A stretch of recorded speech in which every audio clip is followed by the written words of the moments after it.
Brad Watson is going to chip in and chime in a little bit here with me today, and we'll talk about some things that he's going to be doing with Levy.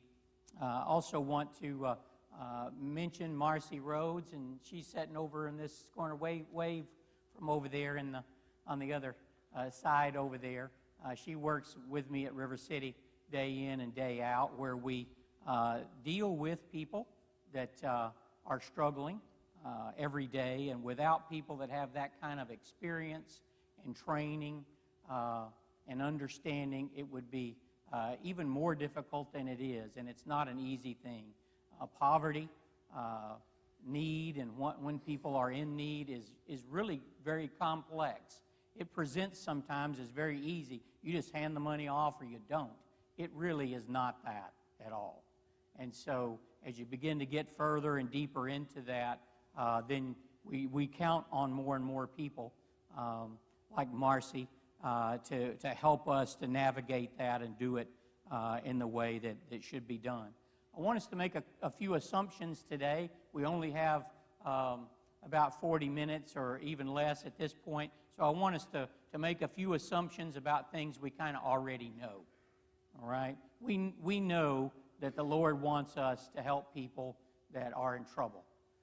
We're not going to talk about why that is or look at all those verses, and we could spend weeks and weeks looking at all that. We're going to assume for our class today that we all know what we're supposed to be doing, that we're supposed to be helping others.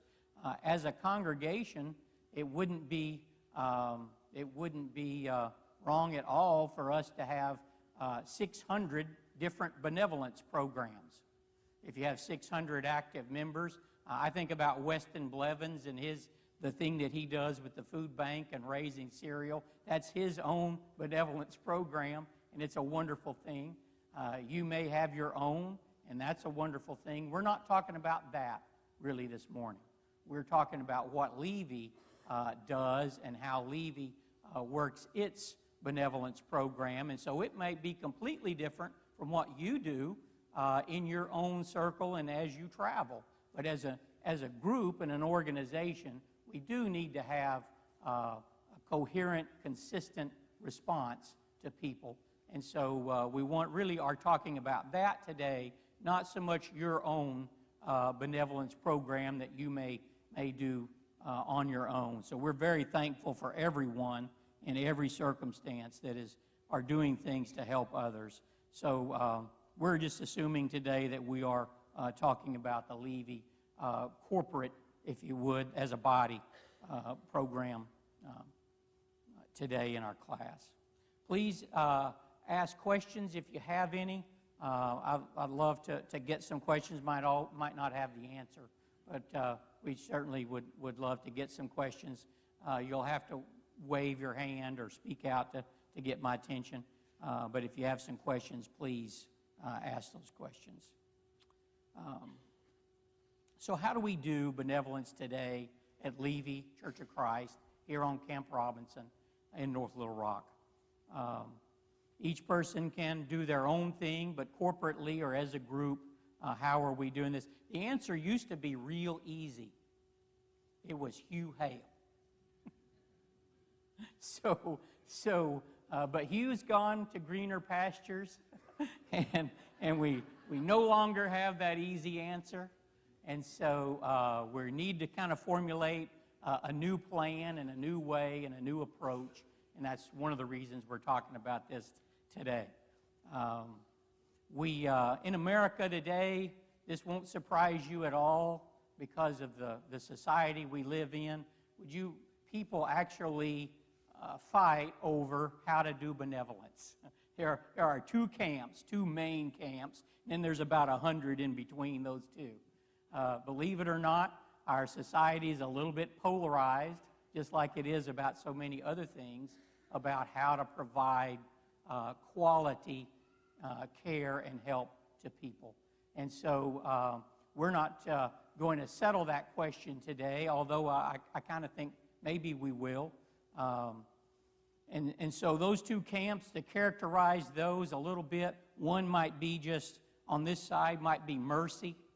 Listen, we're just extending mercy and we're doing that in every possible way. The other side we might call structure, where there's a plan and there is some forethought and there is some resource and there are some things going on there. And that's kind of the two camps that we find fighting with each other, even right here in Pulaski County, of the helping agencies in River City, which is one of the reasons I'm standing in front of you today. I've been at River City for about 14 years now, trying to do this every day. And so I certainly am not an expert in it, but I do have a lot of hard knocks experience. But even when you go around town, these helping agencies are usually on one side of that divide or the other.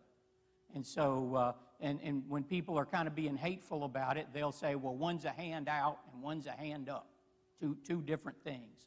Or one might be sort of pain and suffering ministry, and the other is a ladder or a way to get out.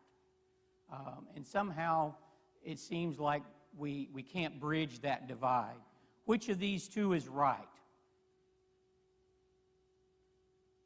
The answer is yes. Yes. They are both correct. They are both biblical, and they are both needed in our community. What we need to do is stop fighting over who's right and who's doing something and just do something. So whichever side of that you prefer, then get busy. And try not to point fingers at the people on the other side. They're not on the other side. Their approach might be different than your own approach or what your thinking is, but we need each other.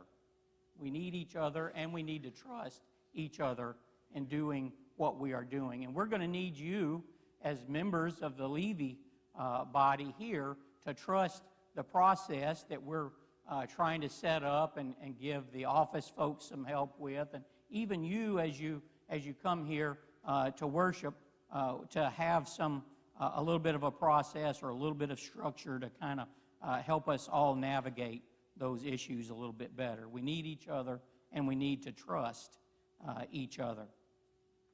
I want to talk about poverty just a little bit because it really matters what your understanding of that is, and I'm not going to convince you today in 5 minutes that my understanding is better than yours or not. Wherever we are in life is just different.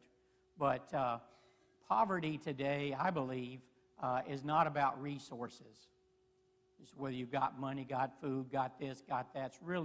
That's really a symptom of the bigger issue. Poverty is really a poverty of relationships. And this is taught a lot in Bridges Out of Poverty, the Ruby Payne material that is so popular in our country. One of the reasons it's popular is it works. So when people find things that work, then it starts to get some traction and gain some hearing. But if you don't have relationships and you don't have community, there is no safety net for you. Our government tries to act as a safety net. We've thrown $1 trillion at alleviating poverty. And what have we done? Some good for sure. Some good for sure. And that's you doing that. It comes out of your paychecks. So thank you for doing that. And it does do some good, but it's not ending poverty. Community is a lot of what ends poverty. When people have resources that come from connections, that they can keep those connections and build those connections, then they begin to put together what they need to move themselves out of poverty. Brad, do you have anything you want to add to that? Would you like to say anything about but we don't have that much time.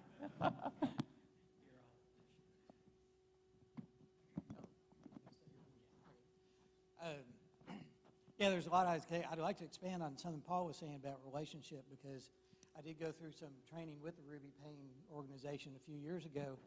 And this aspect, another way of saying some of the things that he said is that there's really 3 mindsets that we encounter, and that is a poverty mindset.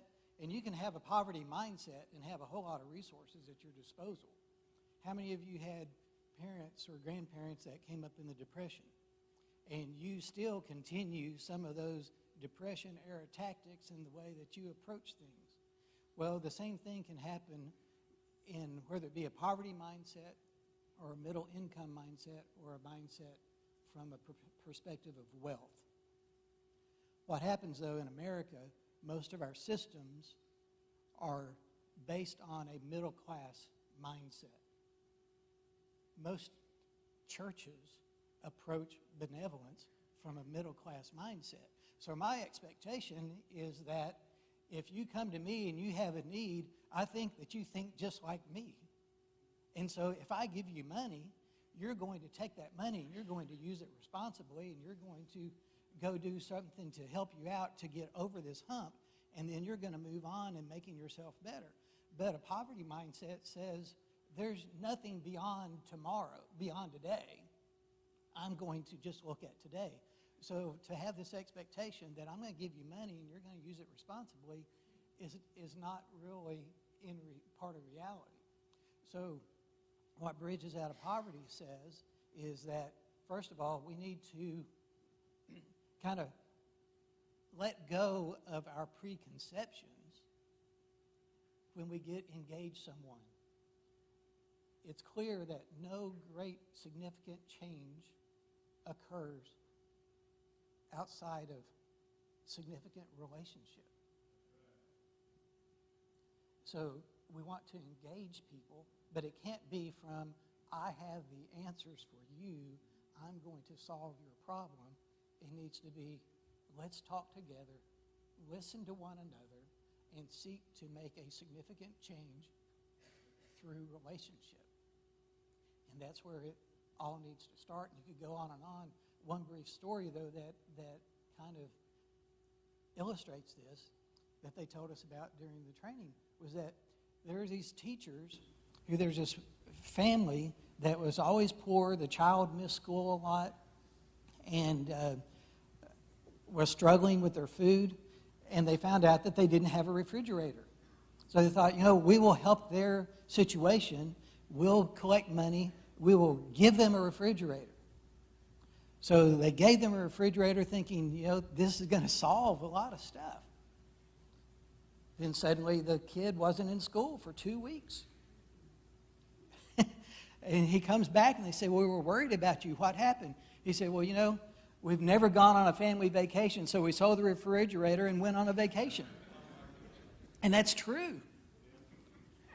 So you've got to have the ability to engage people, build a relationship, and break down those preconceptions, at least give them up temporarily as you engage people, and that's what we want to do. I've still got your phone, Brad. Thank you. He says that better than I can say it, and I appreciate that. It's a lot of study and a lot of science and a lot of experience that goes into where a lot of that material comes from, but it's borne out oftentimes. We just live it out and find out that a lot of that is very, very much true. So when we're talking about how Levy will do that, the end goal would be to have relationship with that person. It doesn't, if you hand somebody $20, that's not a relationship. You might feel really good about it, and I hope you do if you do that. You should be doing that unto the Lord. So I hope you do feel good about that if you do it. That's really not a relationship. It doesn't build a relationship as such. A relationship usually comes over some talking, some time spent together. And so we would love for that to happen. Truthfully, it's not going to happen in every circumstance. In our society, we've kind of trained people. It's nothing new. They dealt with it in Jesus' time, and we know how they dealt with that. There were people in the marketplaces and people on the sides of the road that were asking for money. It's nothing new. It's been going on for thousands of years, and we have that today in our society, and people are doing those same things. Those don't create relationships. It might be merciful, and that's valuable. So when you're practicing mercy, then practice that and do that unto the Lord, and feel good about doing that if you are doing that for the Lord. How do we encourage that relationship, and how do we also deal with it? Sometimes, I think there was one Wednesday night here, we had 3 people not too long ago who came to the building and were seeking funds, just asking for money, basically. 3 at one service. We need a way and a method and a circumstance to sort of deal with that, and then also that allows people to filter out who's really interested in a relationship and community and who just needs a few bucks. Because there's a real difference there, and it takes some time to sort through that and figure that out. Our practice of benevolence is always going to be changing. We're never going to have it exact. It's not an exact science. It's not an exact mathematical equation. But we do need some process to follow and some structure to follow to help us with some key elements there. Key elements that I believe we ought to have in our own Levy congregational benevolence would, number one, to be kind. No one should show up here and get a sharp answer or a harsh answer. Now, sometimes people don't allow you to be as kind as you'd like. You know, they have a part in that too. So it kind of, there's some back and forth. But our place should always be from being kind and trying to be a blessing to people. It needs to be consistent. If they come to the office on Monday and they get Joe, I'll pick on Joe since he's sitting here, and they get something completely different, then they come to the office and they get Danny, and that's a whole other thing. Then you're sort of teaching people how to work you against the system or whatever you're doing. We need to have some consistency. Also, just basic fairness. I show up there with this particular need, and I get this.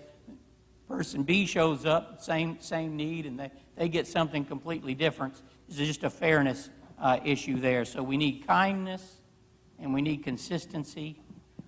We need to not be judgmental. This is sometimes really hard for us church folks because we live there, right? We live there. We need to not be moralizing when people are asking us for help. That is not the time to preach them your favorite sermon or to whatever your pet peeve might be, whether that's drinking or drugs or people living together out of wedlock or whatever, anything that you might. That's not your time to kind of go off on that particular rant. People don't need your judgment when they're hurting, and they don't need your moralizing. Listen, they know what's right and wrong. Most people know it in their gut. And so they already know that. They don't need to hear that from you at that point. Is there a time for that? Absolutely there is. Once you have some trust and relationship with that person. You don't have any relationship with them at that point. What you say to them is going to mean almost nothing. Except they will be angered that their request was met with judgment. And so it's just not going to accomplish anything that we're desiring to accomplish. So we keep that part, to ourselves and control that. We need to be non-judgmental as people come to us for help. There is a time for that, but it's more of an instructional time after a relationship is created. We want to create something that is non-emergency based, non-emergent. What we would say that. In our society today, there is very little that actually happens that's a true emergency. And listen, if it's a true emergency, everybody's got a cell phone. Get on the phone and get the cops or get the fire department or get an ambulance or do whatever it is you need to do. Those are emergencies, and we know how to deal with that. People that are standing there with their hand out is rarely ever an emergency. There are a whole chain of decisions that brought them to that point, It's probably a point they've been at several times that week, and it's a point may be at several times next week. So it's not truly emergent because it's a way of life for a lot of folks. So if you don't deal with it as an emergency, you won't feel that tug and that emotion that sometimes wells up and, oh my goodness, I got to do something. Truly, you don't have to. But you have to get comfortable with that we're not dealing with an emergency. If you need to call the police or an ambulance, listen, do that thing. If it's not about that, it probably is not truly an emergency, and so we don't deal with it in that manner. So our process and our structure will be based on being non-emergent. It would be self-determining. So who wants to be the judge and jury over who's worthy and not worthy, or this situation needs help and this one doesn't? No, nobody wants to be that person. There are some decisions that have to be made during the process, but you do that after you've gathered information and you've allowed that person some time to show you who they are. Yes. Hold it up a little closer. I'm sorry. Thank you. Allow that person to show you who they are and what's going on with them currently. So we call that self-determining. And there are places when you ask certain questions and you do certain things, and people will show you very quickly exactly who they are. And so we want that to be self-determining, where some person doesn't have to set themselves up as the judge over everybody who gets some sort of discretionary help. There are decisions that have to be made, but they come usually at a little bit later point. We also want to be a blessing. At the end of the day, at the end of the conversation, we want people to feel blessed, even if they don't get what they ask for. People can still get blessed, because really what they need is you and the Lord more than they need that $20. But they don't know it, but you do. And so we want that to be a blessing. Doesn't always mean that we give everybody everything they ask for. Any questions or comments so far? I'm sorry, I should have asked that question already. Yes, sir. There is an established benevolence budget. I don't know that figure off the top of my head. Do you, Brad?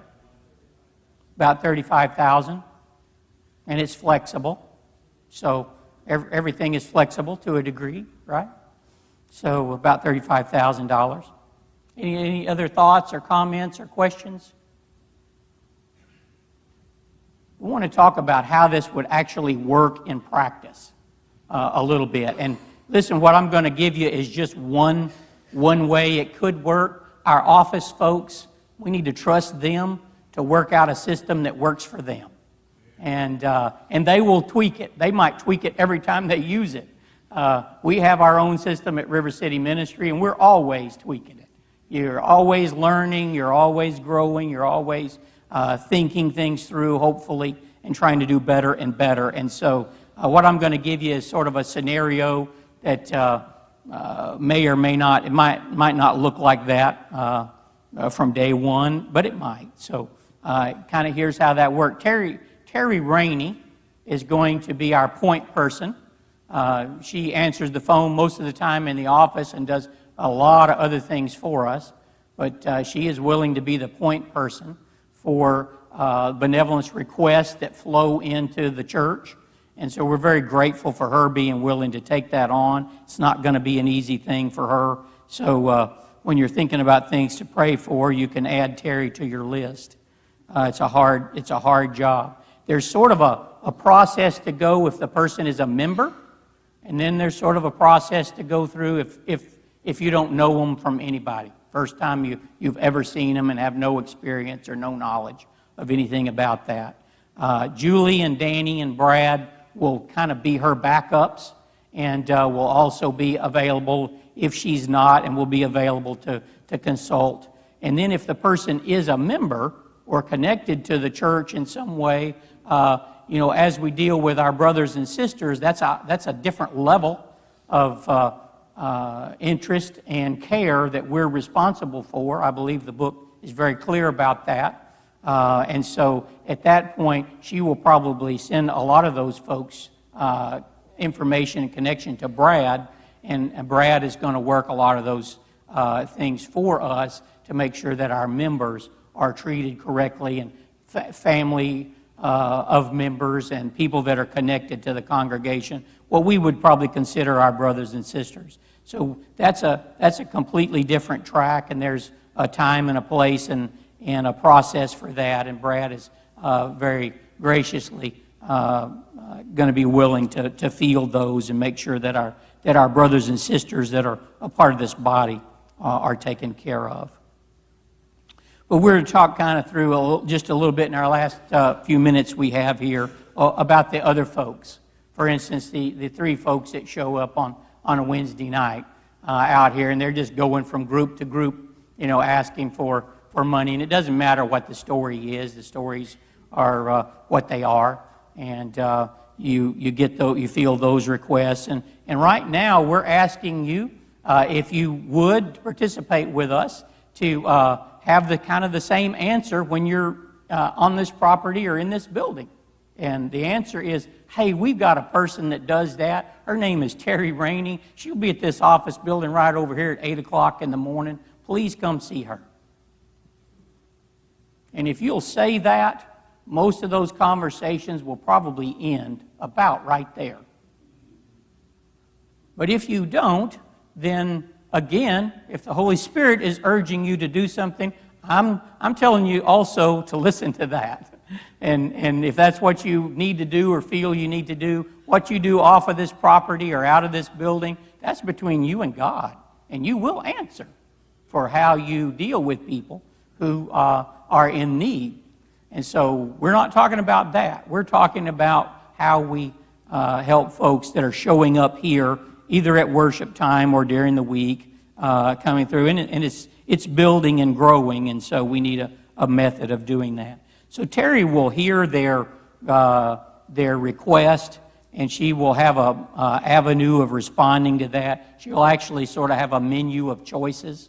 And after she's listened to what they have to say, she'll be able to kind of pick through there based on some criteria of which choices she has available to her and what she's been authorized to do to help people.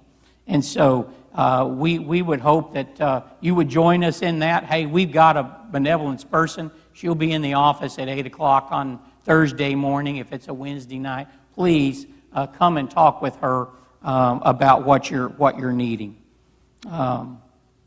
Again, there's very little that's truly emergent, and so you need to keep that in your file and realize that if people are creating an emergency, it's not your emergency at that point. True emergencies are things we have a lot of help for. Terry will have the opportunity to hear those requests, and we use sort of crisis versus chronic to determine which path you go down then. So it's like a decision tree. A lot of those, you've seen those, crisis and chronic. So what's crisis and what's chronic? And sometimes things are in the middle of that. They're not either one of those things. They're something else, which is why that person has to listen and they have to pray to the Lord for discernment and sometimes for forgiveness if we don't hear it correctly. But then she'll have several choices. If it's chronic and the person is showing up asking for gas money and it's the third time this week they've shown up for gas money, that's a chronic issue. Probably not going to address that. She'll have a group of resources that she can hand out to people. Hey, that's not something we do. And that's the answer oftentimes for whatever menu choices our staff makes.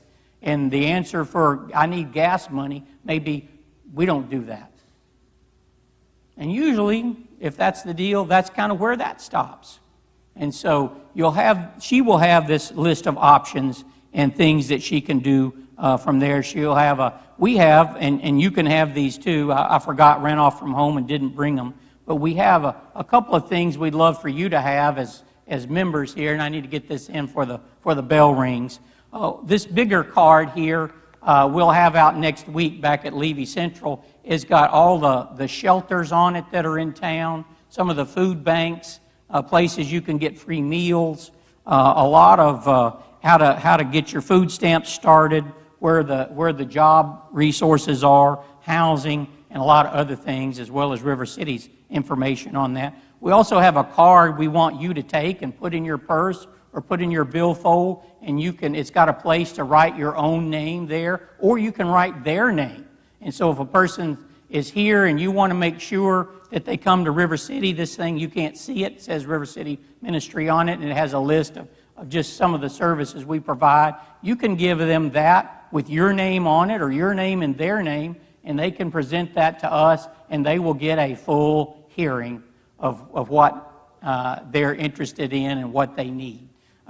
We give away food 6 days a week. On Sundays, we do it through a meal. But the rest of the week, those 5 days during business hours, we're giving food away basically almost nonstop there, whether it's prepared food or whether it's food they can take home and cook. But you can have these cards, put them in your billfold, put them in your purse. You can, hey, I want you to make sure you see these folks tomorrow or today. Hey, run down there. They're still open for 3 hours today. Give them this card. We'll know this came from you. We're not giving them to the public.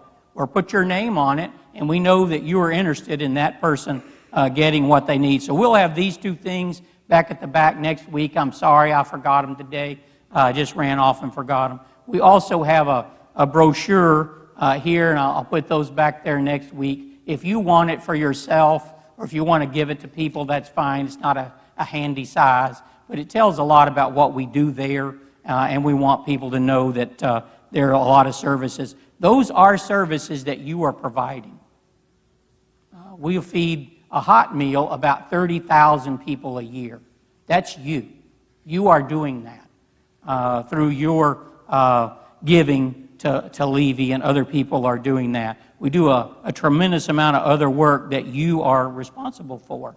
We're blessed to be able to be there and do it, but it's your work, and you are doing that work. So she'll have that, plus a lot of other resource sheets, places where people can go and get things and to do the different things that they need. If it's a chronic need, that's probably where that will go. And then at the end of that conversation, if she chooses and wants to, and we believe that we will most of the time, they will be able to give someone a $10 Kroger credit card that they can use for gas or food or over-the-counter medicine at Kroger right down the street. And so at the end of that conversation, even if they get a no, they're probably going to get that $10 credit card. And they're not going to get it every week when they show up, but they might get it maybe once a month, whatever the staff determines is a reasonable thing. We don't want to create things that are not there, so we don't want to train people, hey, I need to go down to the office and get my $10. We're not interested in that. But we are interested at the end of that conversation that there being a blessing there of some sort, even if you're not doing what people are asking you to do. So she'll have that option as well. She can give them a resource sheet.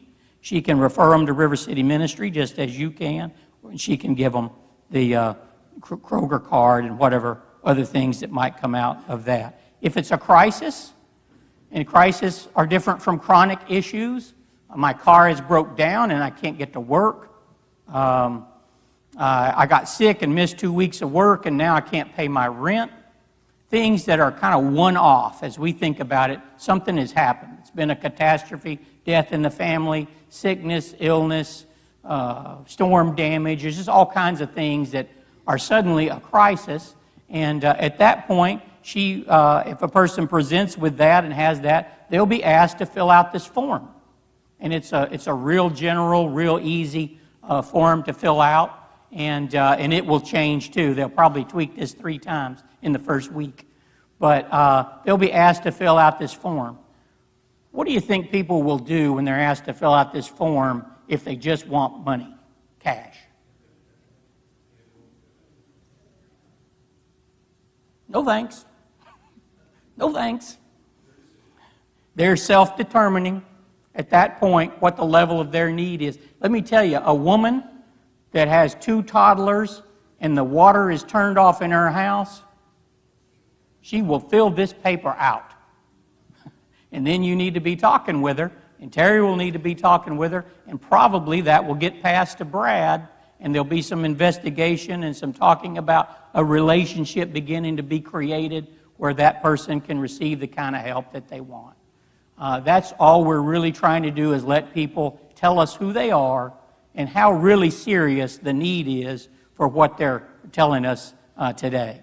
At that point, she'll also have a lot of options. She can refer them again to River City Ministry if they need a myriad of things: rehab, mental health services, medical services, food, all those kind of things. She can send them to River City, and you'll take care of that through us doing it. She can give them resource sheets, and she can also refer them to Brad for further help that they might need. But that's kind of the starting point of a relationship. You're really not going to get much of a relationship in any of those other scenarios, because it's about an exchange. And that can be a very merciful exchange and a very kind thing and a very godly thing. But it also is not going to create relationship. And so we have to move further, and we have to get more into each other's lives in order to have that opportunity to create that relationship. Any questions or comments about any of that? I know it's an awful lot in a short amount of time, and there's weeks and weeks of material we could cover, which we're not. So, yes. Having worked in benevolence and playing with Rotary for close to 40 years, our philosophy was like the Salvation Army girl. We have to read it, not to read. And you can talk to people one-on-one, and most of the time you can figure that out. And experience is a good teacher. Experience is the best. And I gave him some. Because he had a woman come in one time with all her bills, they mounted about $600 or $700. But Jack's going to make it easy on her, and he just gave her a check so she could go pay the bill. She took that money and went down to the jailhouse and got her husband out of jail. She still needs her utilities paid. So common sense goes a long way. Goes a long way. Common sense. You can't hear what he's saying. Common sense. It's Yes. something to offend one or two people, but you don't want to offend everybody. It's true. It's true. You are going to offend some people regardless of whatever your plan is. You will offend some folks. And that's the way that works. Always do for them, and that's pray for them in person. Always can pray for people, Brother Hugh says, in person. Pray on the spot. Ask them what they need. Pray for that. Pray what they need. God is always listening. Some people will not want that, and they'll tell you right quick, and other people, the tears will just start to roll when you start talking about praying with them. Any other comments or questions? Common sense is a great one. Appreciate that. Yes. Yes. One thing I was thinking of, what about getting, like, if somebody's requesting their water, for example, to be paid, is there any way to get their account and to actually just pay the bill as opposed to handing them cash where they can possibly spend it elsewhere? Yes, we would rarely ever give someone that amount of cash, and we wouldn't encourage the church office to do it either. You can actually pay on their bill, and you can actually call a water company and see if they even owe the water company a bill. So there's a lot of things you can do really quickly with a phone call, and that's kind of that common sense, those common sense things that we need to do. I didn't hear the bell. Any other questions or comments? Let me make just a short statement, and then we'll call it good for this morning. True community is what this congregation and the church should be about. Community is what's missing from the government's $1 trillion of safety net spending. There's no community there. That's what the church does the best. That's what we are the most equipped and qualified to do. And so we need to be about doing that, creating community. And so I hope that this will be a step in that direction. We'll also give you some tools to answer some of those awkward things when you can. Pick up some of that stuff next week, if you would. we would love to have you help us do that. And along the way, we hope to always be kind, show mercy, show people God's love, and share our hope in Christ when the opportunity presents itself, and be community to them. Pray with me and we'll be dismissed. Lord, we want to please you. We want to please you in giving. We want to please you in caring for those that are in need. Help us, Father, to do that well and to do it as you would have it to be done. Forgive us when we mess it up, Father, and help us and give us the wisdom we need to do this job the best way that we can. Thank you for the people in this congregation and the great giving hearts that are represented in this group. In Jesus' name we pray.